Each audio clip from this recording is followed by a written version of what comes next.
เรื่องหูหอยเป็นตาแซ่บทุกคนอันนี้มีลูกค้าจองไปนำแน่แล้วนะฮ้อนปิ้งมันฮ้อนเลยลูกค้าจองไปนำแน่แล้ว4ปิ้งแล้วก็มื้อนี้เฮามีลูกค้า VIP มานั่งห้านนำเนาะอันนี้ลูกค้าจองเดี๋ยวสิให้เบิ่งถ้ากันมานั่งเต็มห้านสบายดีเด้อเนาะสบายดีว่าสู้ผู้สู้คนสบายดีตอนค่ำยินดีตอนหับเขาสู่ซองสวรรค์หลั่นถุงเด้อทุกคนเมื่อนี้มีแต่แขก VIP ทั้งนั้นเลยเนาะ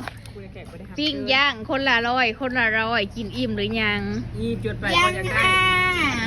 ยังไม่ทันได้อิ่มบอกอุ้ยลืมเอาอันนั้นมาให้ก่อนเอาส่วนตีนมาเสิร์ฟก่อนส่วนตีนแตกว้าวโถ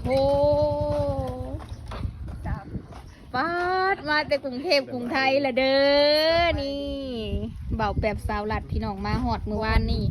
ยังคือเก่าแล้วมีแต่คนกรุงเทพได้นี่นะโถเปลี่ยนไปเนาะผู้ใดเนี่ยยังกินหอดฮะแผ่นดินไว้นะหอดสุดเจ้าอยู่บ่ฮอดเราคือเราอยู่บ้านนอกแบบนี้เลยมันมีการแผ่นดินไหวแผ่นดินไหวเบาแป๊บนะเปลี่ยนไปหลายแห้งเนาะหุ่นดีลงรายการนะรอขึ้นเด้อนี่นะเด้อในบ้านปุ๊กไม่ให้จนตีเงือบรถแม่นโบพี่นางหากระขาวขึ้นเนาะแล้วก็จ่อยยก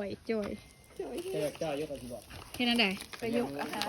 อันนี้ส่วนตีนเด้อเจซีตั้งซื้อหายได้บอกแม่นเขาบริตั้งใครเป็นคนตั้งใครอ่านบอกดีจ้าพร้อมเสริมชิมมึงดูนัวยุชุมเจ้าวะชิมปิ้งย่างนะพอดีมีเอื่อยแล้วเลี้ยงแล้วเนาะคืออีโมดีใจต้องไปนี่เขียนอีโมจิมาเจอได้ตามกินเลยไอ้ไปขอแต่ได้โยนตีนปอดโถแต่ว่าเบาเบาน้ำนะบ่มีบ่มาข้าเจ้าเฮ็ดอย่างบอกผูกผ้าเขาผูกผ้าบุญจะคืนไปอยู่ได้เนาะอันนี้ก็ลืมคืนว่ามีแต่ลูกคงมีแต่ลูกค้านี่จ้าปลาหมึกคนเราใส่ไม้อีกเดี๋ยวคนจะไปเอาอีกนะเอาได้ไหมไปจัดการอีกน้องให้กินแล้วก่อนห้าเราบอกหัวใส่ถุงโอ้ยมันสิกายเท่าอยู่ดอกไม่ต้องห่วงอันนี้เอาไว้ซะก่อนบอเอาไว้นี่ก็ได้นี่ใส่ถุงพักเจ้าหน่อยโบมาเสียของเราไปกินเขาสดได้วันใส่ถุงมันใหม่มันเสียบมันก็หัวแหละวะน้องหลับคนงามเดี๋ยวเจ้าก็กินเบิร์ดไปถอดแล้วไปก่อนสิเมื่อยสักคนอ๋อโอเคเปลี่ยนธงให้ป้าดอันนี้คนมาจากกรุงเทพกรุงไทยเรียกเด้อกับเมื่อเราเล่นพี่ภาษากับบ่ได้สนใจเด้อข่าวจีบูจีนี่เนาะอันนี้เป็นภาษาจีนเด้อจ้าพวกผู้ชายลงไปสิแต่ในตรงหน้ามันมูถ่าบ่ได้ว่าเด้อขันได้ว้าวแล้วคักได้คนขึ้นมาบ่ว่านั่งเลิกไปขึ้นมาบ่นั่งเลิกว่าพอไปทำดีทั้งแต่แม่นบ่ได้ยินเสียงแล้วตัวใจพังคนน่ะคักแล้วเรื่องนะว่าพ่อใครทำดีเฮ้ยคำพ่อมีบ้านข่อยกับป้าใครทำดีอันนั้นฟังสิว้าวเอื้อยแล้วอันอยากให้เฮ็ดโฮงทานวันที่10เนาะเราหาสิแบบวันเกิดผัวเราหาอยากเฮ็ดบุญและซุ่มเฮาหันความจริงเราอยากให้เบาเอื้อเบาน้ำนะเป็นแบบเฮ็ดหวานเขาเจ้าสิว่างเฮ็ดบ่แต่ว่าบังเอิญมื้อนี้เพิ่นบ่ได้มาซ้ำตกลงเฮาเฮ็ดนั่นกันซุ่มเฮานะเฮ็ดอันข้าวผัดกับผัดหมี่ที่เราให้เฮ็ดแล้วของซุ่มเฮาเองเด้เฮาเฮ็ดหยังน้ำบ่น้ำส้มน้ำปั่นเอาน้ำอ้อยเฮาว่ะบุญมันคึมบ่เอาเขามึงน้ำอ้อยบุญทำผ้าวันที่10ไปนำกันเนาะน้ำอ้อยมึงน้ำอ้อยบุญทำผ้ามีอีกดิน้ำเฮ็ดน้ำส่วนที่นั่นเพิ่นสิเฮ็ดทรงผ้าถ่ำได้เอ้ยเพิ่นเลยแผ่แบบว่าทรงผ้าถ่ำในวันที่10บ่โดยมันแบบว่าใกล้สงกรานต์แล้วนะก็ทรงผ้าปีนึงมีเท่านึงแม่นทรงผ้าถ่ำก่อนเนาะทุกๆปีจังแบบทรงผ้าตามบ้านได้พี่น้องและญาติทานในวัดนะเพิ่นแพ่แบบว่าให้เฮาไปเพ่นไปยังแต่ว่าซุ่มเฮาหาว่าเสียดโฮงทานเนาะวันที่10นี่แล้วพอดีเอื้อยหักสวรรค์หาเราก็อยากเฮ็ดบุญเนาะอันของเราหาเรามีข้าวผัดแล้วก็ผัดมีแล้วก็น้ำหวานหาเรายังให้เบาเอื้อแม่นและของซ้อนซ้อนสิเอาเป็นน้ำอ้อยแล้วบ่เฮ็ดก็ซุ่มเฮาก็เฮ็ดก็ได้อย่างนี้เนาะหวานซุ่มเฮาก็เฮ็ดเนาะเฮ็ดรวมกันเนาะมาเด้อซุ่มเจ้าไออาดอันเจตุยเจซี่นะเพิ่นลันเล่าสิบ่ได้มาแล้วเพราะว่าบุญบ้านเพิ่นพี่น้อง เอาแบบนี้ซะใครสะดวกก็มาใครบ่สะดวกก็บ่เป็นหยังแค่นั้น แม่นความมาเด้อซุมเจ้าวันที่10ผู้ใดสะดวกกันเนาะถ้าบ่มีสะดวกก็มีแต่ซุมเฮาเฮ็ดเองซุมเฮาหับเบิดครอบครัวเฮาหลายคนซอยกันมาลืมปล่อยคอกันกระทึก ว่าผมมาเลยกะ ที่พวกกูบ้านคอยพักกันไปเด้อ ว้าวตูดเนาะไปตูด บ่ได้ลงไปแต่เฮ้ย เนาะบ่ได้ลงไปได้ปีนี้ขอบ่ให้ไปบุญบ้านเขาเจ้าเลย แต่ว่าโอ้ยถ้าลงไปเล่นน้ำแล้ว ตั้งแต่ซุมเจ้าให้ไปไทยปีนี้ไปตูดเนาะโอ้ยแหละปีที่แล้วนี่ข่อยก็บ่ได้ไปได้ บางทีที่วงนั้นรถแห่เขาก็มีอยู่กับเว้นนั่นไปให้คือกับบ่ลำเลือกกับเก่านำไปจักก็บุญแล้วบ่ได้ว่าเลย แก้วดวงใจขึ้นไป ก็คือสรุปแล้วเฮ็ดอยู่เฮือนเฮาบ่อนเดียวเนาะทุกคนไผที่สะดวกที่สิแบบว่ามาร่วมเฮ็ดนํเฮาก็มาได้แหละกะไผที่สะดวกไปก็คือไปนํกันอยู่ทำผ้าไผบ่สะดวกก็บ่ว่ากันเนาะเอ้ยเดี๋ยวครอบครัวซ้อนรับเฮ็ดเองนี่แหละ ก็ได้คือกันเอาบุญนํกันเด้อเนาะ ตายข่อยสิ คุณละใกล้ฮอดมือเผาอย่างสีไปหาซื้อเครื่องซื้อของปาดเบิ่งหมอลำอีกแล้ว มื้อนี้เราก็เมาห่านปิ่งสวรรค์เลี้ยงอัน เขาเจซีเขายังอายจะสิกินหยังเงินน่ะมันยังเหลืออยู่120เด้เนาะ120เลือกเอาไหมคุณเจ้านมใส่กรอกพี่ไผมามื้อนี้เลี้ยงเบิดปลาหมึกจังยังหรือบ่ อ๋อเลี้ยงเบิดในกลุ่มยูทูบเบอร์จ้านี่นั่งในตังนี่นั่งในตังเบิ่งลูกค้าข่อยมาแล้วกันโดยอันนั้นเงินมีแสงเขาจะมาซื้ออันนั้นบริการเองนะจ๊ะของเจ้าน่ะปลาหมึกในกระซ้ำพักนั่นเด็ดนั่นเลยเจ๊กินอะไรไหมจ๊ะ ไม่น่าจะนั่งน้องที่โยกๆก่อน ตั้งให้มันบกก่อนเพิ่นว่า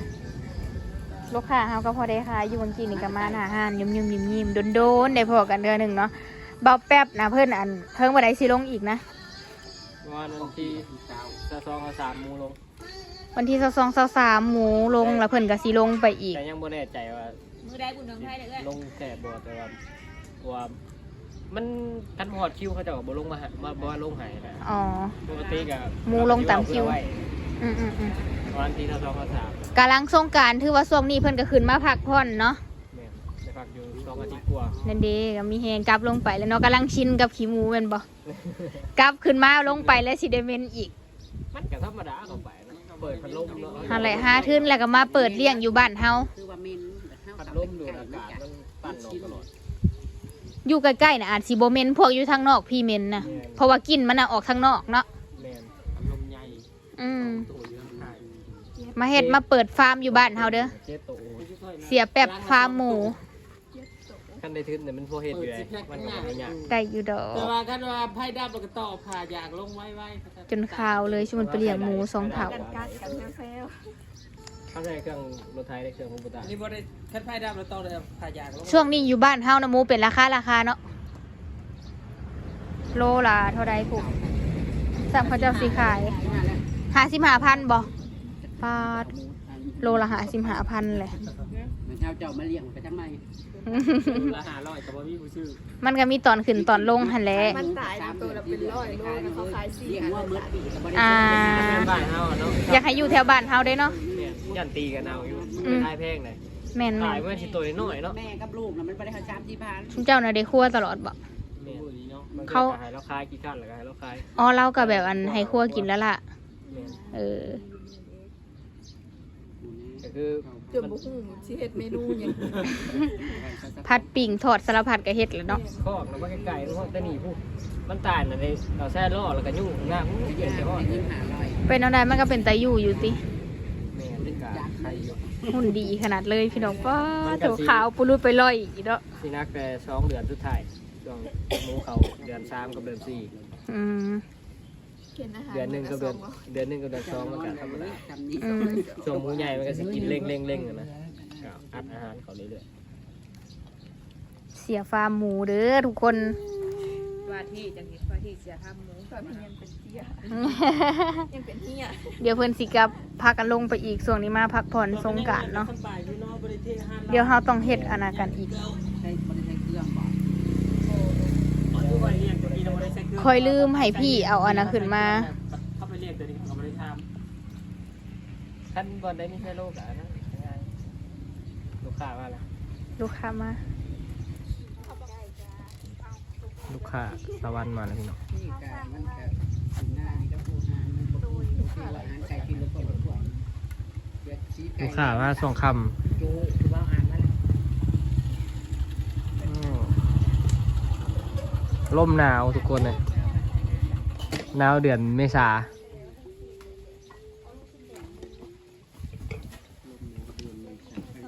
ปกติมันฮ้อนเนาะใกล้สิช่วงสงกรานต์นั่นเองให้ก็ฮ้อน จังหวะหน้ามันเป็นแล้วคนตกมามือเดียว หักญี่ปุ่นนะมือเอาชิมาน่ะตกแห้งน้ำจนท่วมห้องเลย ที่แท้นะ อันละ5 บาท แรงนี่นะกลับไปวันที่4แล้วพร้อมกัน อ๋ออยู่ในอันมองสอนนะ แม่นมได้เป็นสองแล้ว อันตัวนี้เขาจะจองละ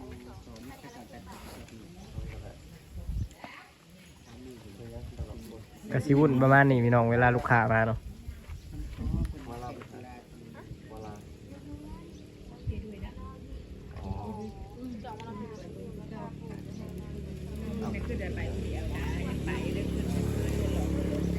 เราไปกับแม่สันเอาเจไปช่วงเอาเฮ็ดเรามาซื้อน้ำกินวันนี้แล้วว่าเอาจะหยุดงานบ่แล้วว่าอันตาเฒ่ากันบ่สบายเลยกันหยุดกันหยุดพูดยาว ใบคามันนะเนาะขั้นร่นบ่เบิดต้นไว้ห้องบ่ป่งมันแบบว่าร่นเบิดต้นยังป่งบ่ได้บาง ไฟไหม้ป่าน่ะแห้งกะสากมีตะลำนี่คือกกมันตายนี่บรรณวานมีตะลำใหม่กันซ่า นายลองสันพูดเจ้ากับบ่แควดได้เนาะ เอากันคือเป็นตะกี้มันโอ้ยมาหางานอดแวมาได้ฮะ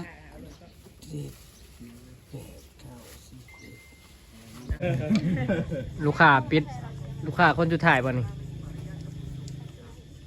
ขออยากใส่ค่ะ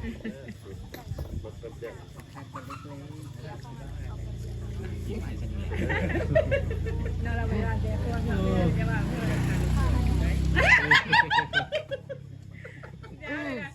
เราพูดมาจังกูบ้าตื่นยันมึง ว่าเรื่องกันว่าเรื่องผู้บ่าวได้ใจขนาดนี้ โคตรตะเคียวไปสั่ง เอ้าบอกแยกจังได้เฮ้ยน้องคะแนนเที่ยวอยู่แล้ว สาวสมสันหัวดังดัง ย่างไม่ค่าจังนั้นก็เบิดแล้ว สาวบนยาไปแล้ว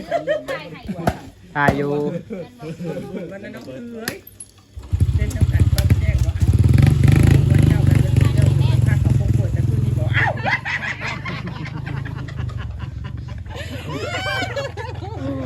สิบ้าไปเข้าไป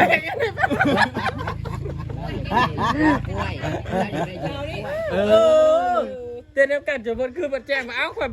บ่ฮู้ว่าเจ้าตอนกลางคืนข้าแท้ข่อยพาเจ้าข่าวชนกล้วยนะพ่อ มึงเนาะ โอ้ยจัก เขาคอกเป็ดน้ำหรือเป็นความงามกันคือเลยเบิ่งไฟสลัวส ข่อยว่าเจ้าสิบ้าข่อยข่าวอันย่างพาข่อยบ่อันนี้มากันจากเบิ่งพี่แล้วข่อยสิพาไปเบิ่งบ่ว่า เป็นตาเสื้ออยู่ ไปลงโอ่งคือเจี๊ยบคนนี้ แตกกระผมแตกแล้วนั่น เราไปใส่โบเห็นแล้ว จักเด้ วันนั้นน้องคือต้องเข่าอันนั้น โอ้พี่ คาถาเอามาชุบคาถา เนาะ ลูกค้ามันพี่น้อง นั่นได้บ่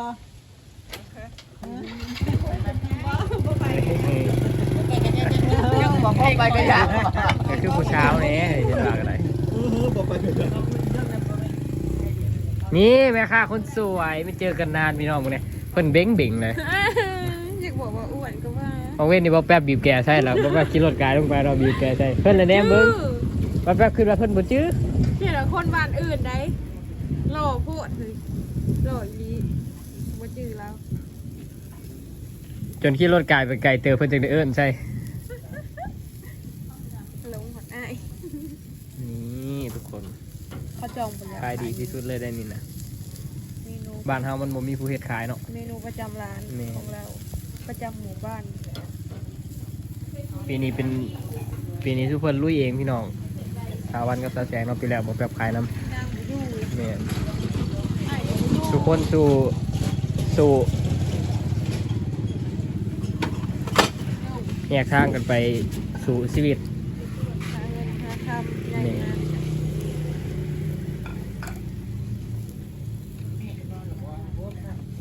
สวดมนต์แล้ว เดี๋ยวจังหน่อยกับปิดร้านพี่น้องคนมือเบิดพุ่นแหละเนาะพากันนั่ง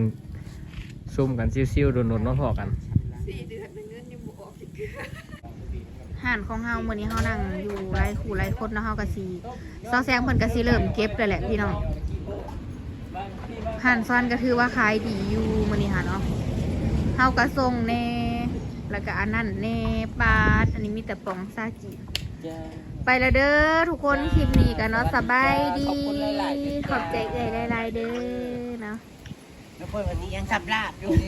อันนั้นน้ำเก๊กฮวยพี่น้องมันแบบบ่แม่นแอลกอฮอล์เนาะ มันลง มันกินแก้ร้อน เก็บ